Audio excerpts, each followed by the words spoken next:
Hello everybody and welcome back to the Viper's Pit. I'm your host, Pit Viper 327. As you can see, I'm in my mobile studio.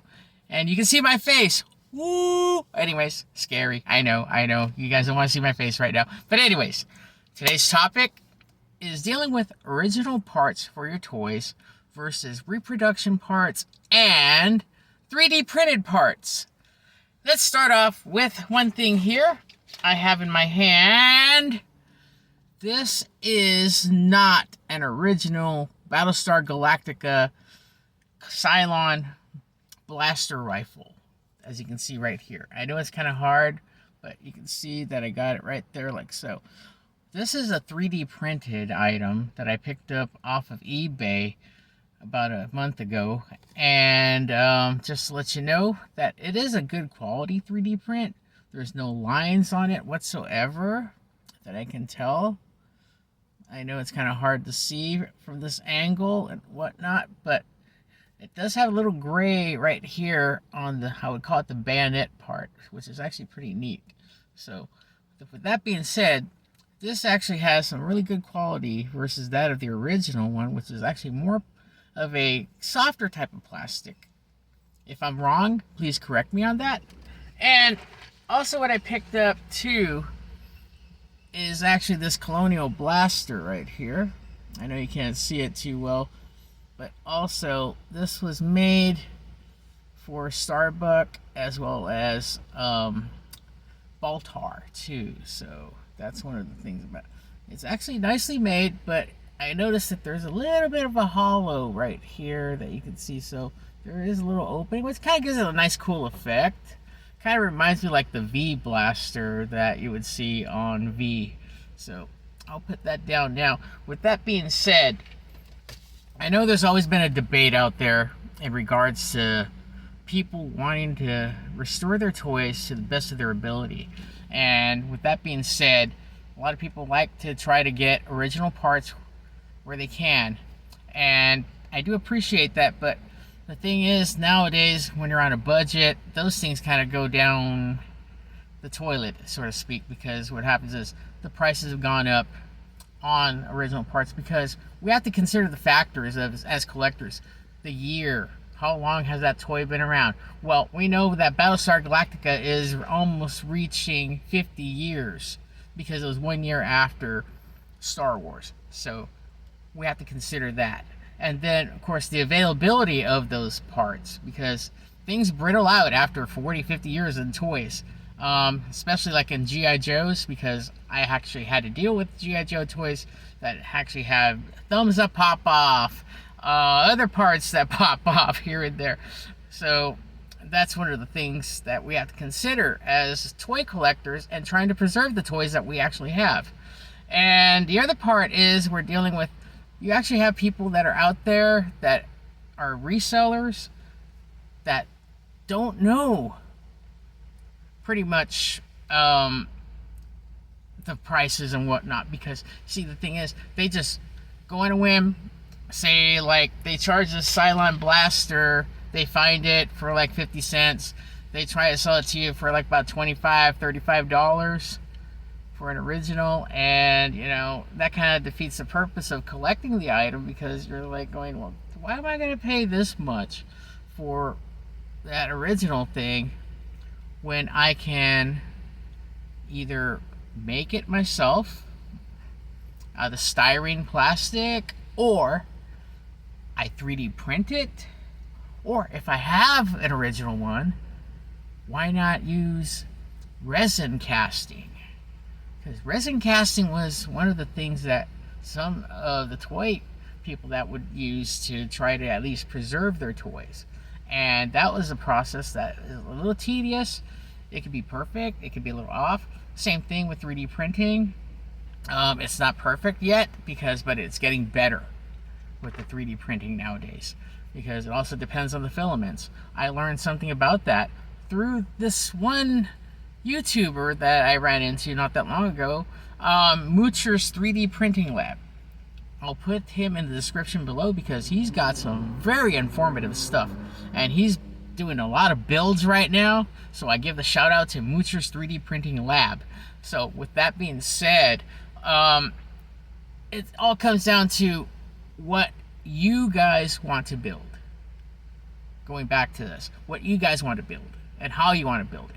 Do you want to go the original way, which I know some people do? Some people hate it when they actually have to deal with reproductions because they don't want to have any type of reproduction item on their toy. It's understandable, but you know, when you have other people that can't do it because they're on a budget,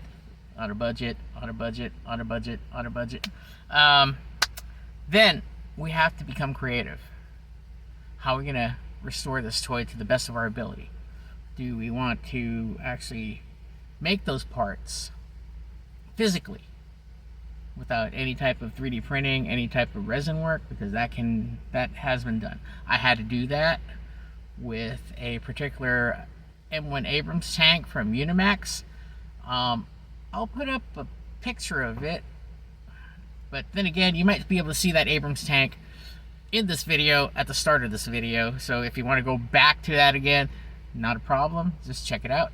Because that one, I actually had to put a couple of the top covers so then the figures can go on there, and I actually had to put a 50 caliber gun on that, provided an antenna, and then of course the actual part of the cannon itself, half of it was missing, so I had to improvise on that, thanks to my girlfriend suggesting that I use a actual piece of wood. So yeah, so I shaped it, resculpted it and everything, and then I just put it onto the tank. So that's how I preserved it. And how I did the other thing was, if you guys haven't seen it yet or not sure about it, check out my Starscream, because that one was completely nothing. It was a junker. That's all it was actually the Sky Striker was junk. A $5 junky toy that I paced myself and took my time with to make a battle damaged Starscream. Since I couldn't afford a San Diego Comic-Con Starscream, that was my goal, is trying to make one with the holes and all the fun stuff that it had on there, because it had a lot of holes. So I had to fill in some of it.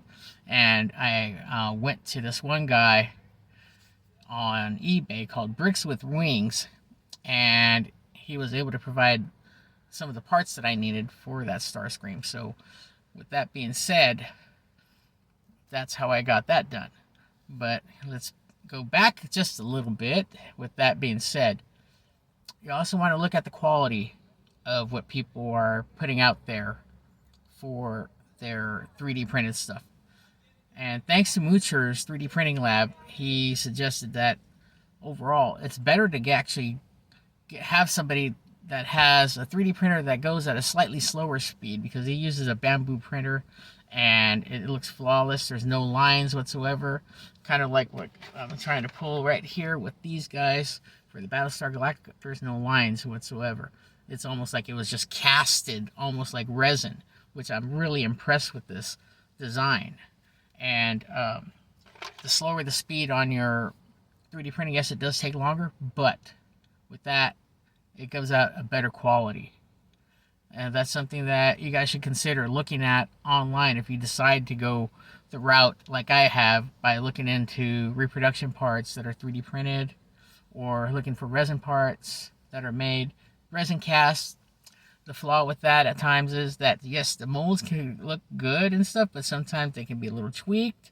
Or what happens too is that the resin isn't made solid enough that it can actually break on you, and then you kind of have to figure out if you're gonna either repair it again or just let it go.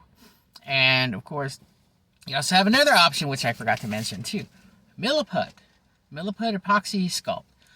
People like using that. People do that too. Like I said, I usually do that for repairing my G.I. Joe thumbs and my G.I. Joe hands, all that stuff. So I do that. And of course, you know, it just takes the effort and time that you need to put into it, because also when you're repairing something or trying to restore something, it's an investment of time and also figuring things out. don't think of it that it's easy, because half the time it's not, because it's like a puzzle. You have to figure out, where do I go from here? How do I put this thumb back together again?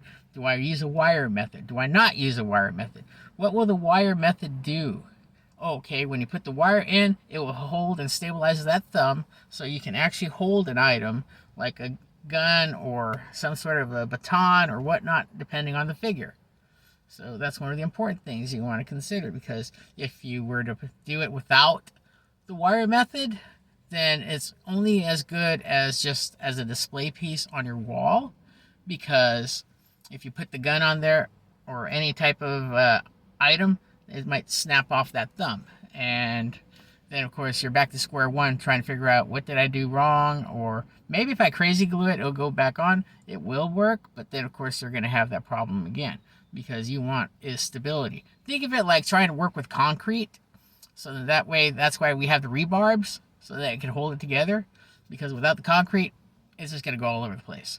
So that's one of the things that a person should consider when it comes down to trying to preserve their toy or trying to make a custom whatsoever. And with that being said, I know, going back to that again, there are hardcore people out there that will never deal with any type of parts unless it's original. That's understandable. If you can do it, more power to you, especially if you have the money. But if you don't have the money, then you have to expand other ways of trying to preserve your toy, because it's just going to sit there, and it's just going to sit there if you don't do anything with it, because, or it gets junked, because eventually that may happen too. Somebody might junk it and say, all right, forget it. Or somebody might come out and say, okay, like Pit Viper, I don't know how to put this thumb together on my G.I. Joe. Can you help me with that? If that happens, yes, I can help you with that. I mean, that's not a problem, because there are some of us out there that are willing to provide services and trying to restore your toys, because, always feel free to ask me any questions about any of that. If I don't know, then I'll find out. Okay? So never be afraid of asking another person for a question, because, you see, I know there are some people out there that have their little trade secrets and whatnot, but, I don't have time for that. I'm willing to share information, because, it's not about money. It's just about the community and helping the community, and that's what counts. The toy community is a great community, and I've been collecting toys since I was a kid. And, back then, if I couldn't fix it, I was sad. But if I had the knowledge that I do now, then that'd be great. But, I had held on to toys that were broken, so I'm thinking that one day I can get back to them. And, actually, yeah, I have gone back and fixed a few things from the toys of my childhood. So I'm actually thankful and happy about that. And just to let you know, I want you guys to understand that no matter which way you go, do it to make you happy. Just do it to make you happy, okay? And whatever makes you happy, that's the important thing. And either trying to preserve your toy for original parts, reproduction, resin, epoxy sculpt, of anything of that nature. Because, and honestly, there's no wrong way, because it's up to you. And that's the important thing. It's up to you on what you want to do. And with that being said, now I want to go on to the other part. I am still in school along with my girlfriend, so we are still doing our major studies right now. I'm actually learning puppetry, so that's going to be an interesting class. So I've been doing that, working around with finger puppets. So I had to use my little hands right here. So I would put the little finger guy right here, then move his head up and down, then like tap his fingers like so. So that's what's going on right now. And I'm doing a Western genre class as well. While my girlfriend is actually in her class, she's actually learning how to run a gallery. So she's doing gallery classes right now. I apologize for any delays in the videos, but just bear with me because it's going to be a little bit of a off and on process since school is important and I want to get my studies done so I can get my degree. So hang in there and stay tuned. But I will try to get some shorts in when I get the chance. So I will do some shorts when I get the opportunity. And another part I want to say is this is a shout out going out to who I said earlier, Moocher's 3D Printing Lab. Try saying that really fast because it's kind of hard. Moocher's 3D Printing Lab. Moocher's 3D Printing Lab. Okay? Check out his stuff because he's got some really, really good information when it comes to 3D printing. He's actually working on an 8D8 life-size figure, which is kind of really, really cool. So, his stuff looks amazing. He's done some other like explosion things for backgrounds that looks like similar to a G.I. Joe card back. So that looks really awesome too. And I just want to say, wow. I mean, it's very impressive. He's very informative. And if you ask him a question, he'll get back to you on that. So that's it for now. I want to thank everybody for tuning in. And I appreciate everybody out there. And I hope everybody has a great weekend. And remember, like I said, you're sad, go buy a half a Cylon. I mean, no, go buy a toy. Yeah, I'm working on him still, so I gotta work on him later. Anyways, we'll talk about him at another video. So, that's it for now. Pit Viper 327, signing off. Bye.